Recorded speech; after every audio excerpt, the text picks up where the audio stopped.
Waalaikumsalam warahmatullahi wabarakatuh. Iya, Bagaimana silakan Pak Mbak. kabarnya Pak? Alhamdulillah sehat. Mbak sendiri gimana? Alhamdulillah sehat Pak. Oke, alhamdulillah. Syukurlah kalau gitu, Mbak. Iya, mohon maaf Pak, saya ingin memperkenalkan diri. Iya, Nama saya Azahra Pak. Zahra. Iya, dari Prodi Bahasa Inggris sekarang semester 3. Semester 3. Oke.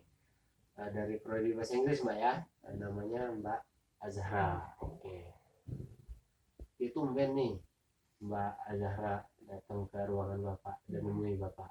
Apakah ada yang bisa Bapak bantu? Iya Pak, sebelumnya mohon maaf mengganggu Pak. Iya, tidak apa-apa, Mbak. Saya datang ke ruangan Bapak ini ingin berkonseling Pak. Ingin berkonseling. Oke. Jadi tujuan Mbak untuk menemui Bapak dan ke ruangan Bapak ini ingin berkonseling. Oke. Jadi kita berkonseling ini bawaannya kita bawa relax saja Mbak ya. Oke. Relax karena apa? Karena berkonseling itu kan Mbak Azhara ya. Iya, aja. Mbak Azhara ini ingin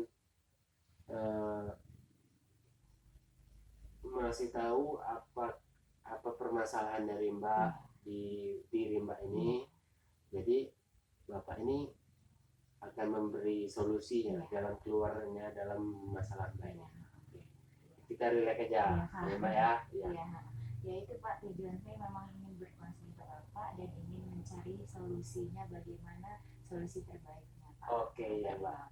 Oke.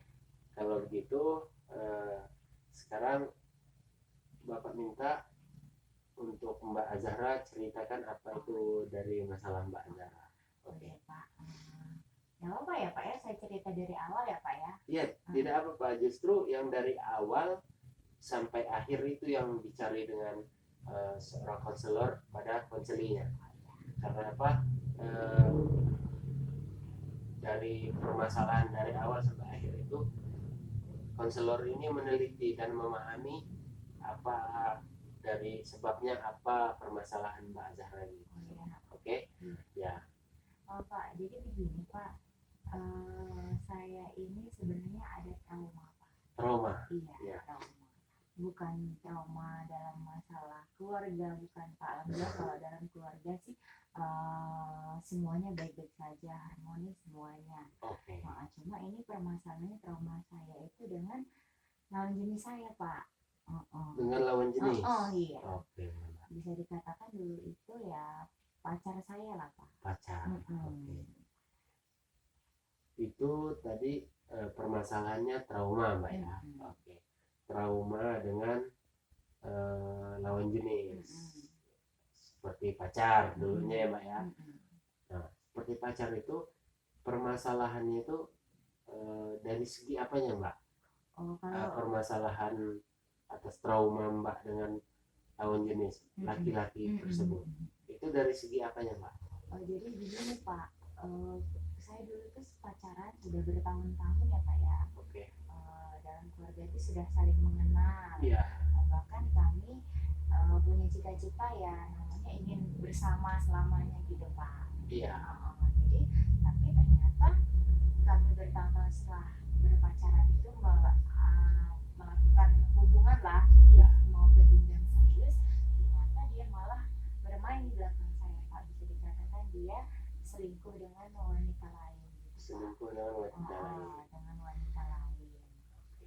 Lalu setelah itu saya diputusin gitu Pak. Diputusin dengan diputusin dari pacar saya itu Pak, bukan saya yang mutusin, padahal yang ketahuan selingkuh adalah dia gitu. Yang lelaki tadi. Lelaki itu bukan saya. Harusnya kan memang kalau memang ketahuan selingkuh harusnya saya dong Pak ya yang mutusin itu. Ternyata dia yang mutusin hubungan. Gitu.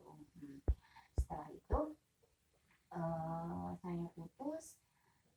Ternyata tidak lama kemudian ketahuan kalau memang benar-benar dia menjalin hubungan dengan wanita itu. Tidak lama itu dia menikah dengan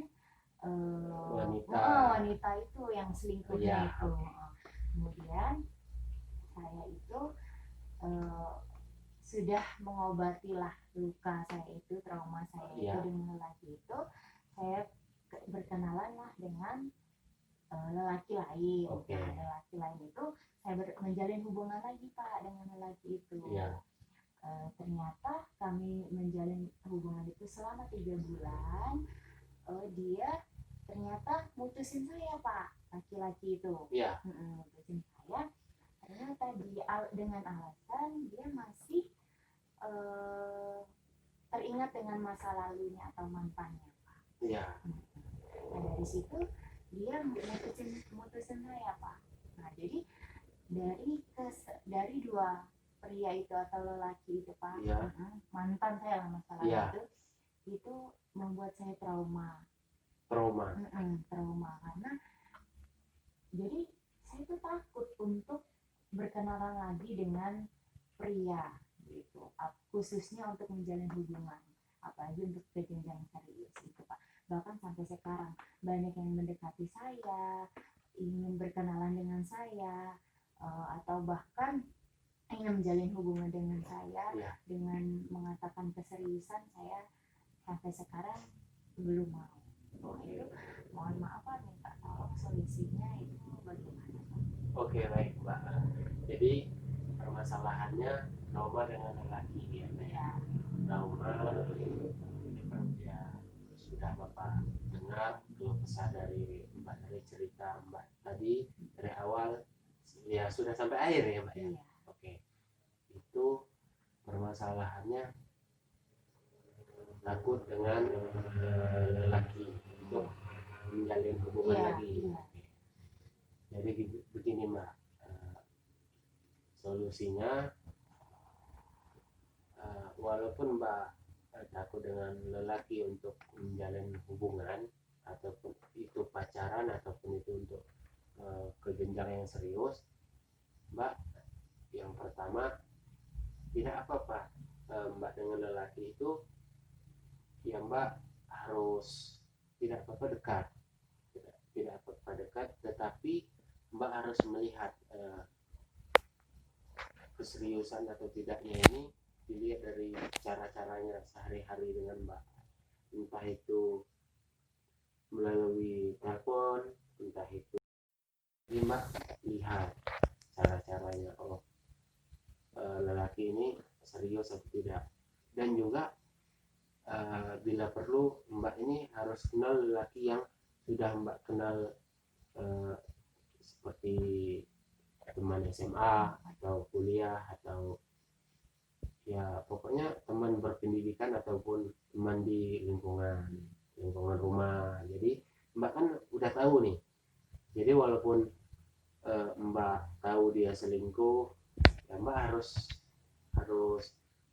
selidiki itu selingkuhnya untuk apa ya, untuk bermain-main ya, untuk bermain-main saja, atau Mbak yang dipermainkan dengan lelaki tersebut. Jadi kita harus selidiki dulu, jangan kita langsung mengambil pikiran yang negatif. Kita ambil positifnya aja terus, positif. Karena kalau kita mengambil negatif, ya itu tadi Mbak akan timbulnya rasa trauma itu karena Mbak berpikir negatif. Jadi Mbak berpikir positif, selidiki dulu apa yang sebenarnya dengan lelaki ini, pacar Mbak itu tersebut. Jadi selidiki ini pacar Mbak ini dengan perempuan yang satu ini akan serius atau untuk main-main lelaki satu ini, gitu Mbak.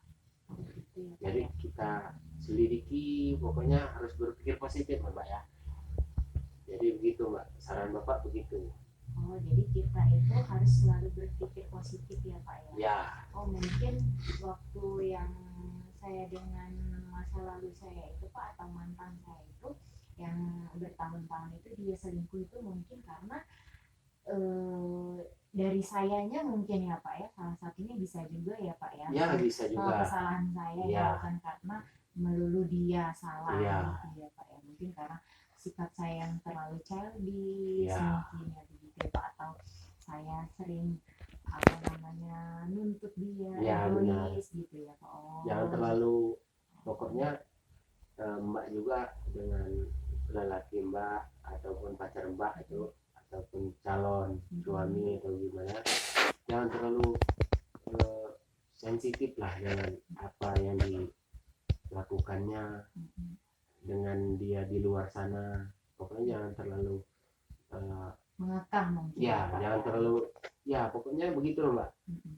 Yang pertama berpikir positif terus, dengan pokoknya ketika kita berpikir positif pasti eh, tidak akan timbul yang aneh-aneh, pasti itu lurus terus. Iya. Oke, jadi gimana Mbak? Oh gitu ya Pak. Ya Pak, nanti insya Allah nanti sekarang kan masih banyak, bukannya banyak sih Pak, ya ada lah yang Iya. mendekati saya gitu. Jadi nanti insya Allah akan saya selidiki dulu, akan saya kenal lebih dekat dulu, Oke. seperti apa orangnya. Kalau memang benar-benar serius sama saya, nanti insya Allah akan saya coba Pak. Oke. Dan saya akan selalu berpikir positif, jangan sampai berpikir negatif, karena kayaknya kalau menarik kesimpulan dari omongan Bapak itu, semuanya harus berpikir positif. Iya, benar. Karena apa yang kita pikirkan positif akan membuahkan hasil yang positif. Iya. Pak. Iya. Jadi begitu Mbak ya. Pokoknya yang sudah Bapak sampaikan kalau bisa diterapi semua, diterapi dan dicerna lah pokoknya apa pembicaraan Bapak itu, jadi jangan sampai ditiadakan apa yang sudah Bapak bicarakan. Pikir dan terapi dan jalani. Oke Pak, insya Allah Pak, itulah Pak tujuannya saya berkonsultasi dengan Bapak, Iya. mencari dan bahkan mendapatkan solusi terbaik. Jadi alhamdulillah ini udah ada pencerahan dari Bapak, mudah-mudahan bisa saya lakukan dengan baik. Yang pertama yang akan selalu saya ingat adalah selalu berpikir positif dengan siapapun. Oke, siap. Jadi sudah paham Mbak ya? Sudah paham. Alhamdulillah kalau begitu. Ya. Gitu. Untuk selanjutnya ini kan yang untuk sekarang Mbak berkonseling sudah paham, yang sudah Bapak sarankan, sudah Bapak sampaikan, Mbak sudah paham. Untuk ketika Mbak ada masalah lagi, dengan masalah yang ini sudah selesai, sudah clear, tidak ada masalah lagi, tidak ada kendala lagi dalam masalah ini, Mbak harus gimana ya? Pokoknya jangan segan-segan untuk menemui Bapak, untuk menghubungi Bapak dalam berkonseling. Oke Mbak, Iya. jadi kita santai aja, ya anggap aja Bapak ini teman Mbak sendiri. Iya. Oke. Iya, bahkan kalau bisa saya menganggap Bapak sebagai orang tua saya. Ya, bagus. Iya. Kalau gitu ya Mbak. Iya. Itu saja Pak, terima kasih atas waktunya, terima kasih atas saran-sarannya. Insya Allah akan saya lakukan dengan baik. Iya. Bapak. Mudah-mudahan kita semua selalu sehat ya. Amin, Pak, ya. amin, alhamdulillah. Itu aja ya Pak ya, terima Ya. kasih atas waktunya. Saya sepertinya sudah ada jam loh Pak. Oh ya, Mau masuk. masih ada jam. Iya, masih ada jam. Oke. Iya. Terima kasih banyak ya Pak Iya, ya. sama-sama. Pokoknya jangan ini ya, jangan takut-takut untuk ada Bapak. Berkonsultasi, Oke, Pak. iya. Ya, terima kasih Pak. Iya. Iya. Mari Pak. Iya.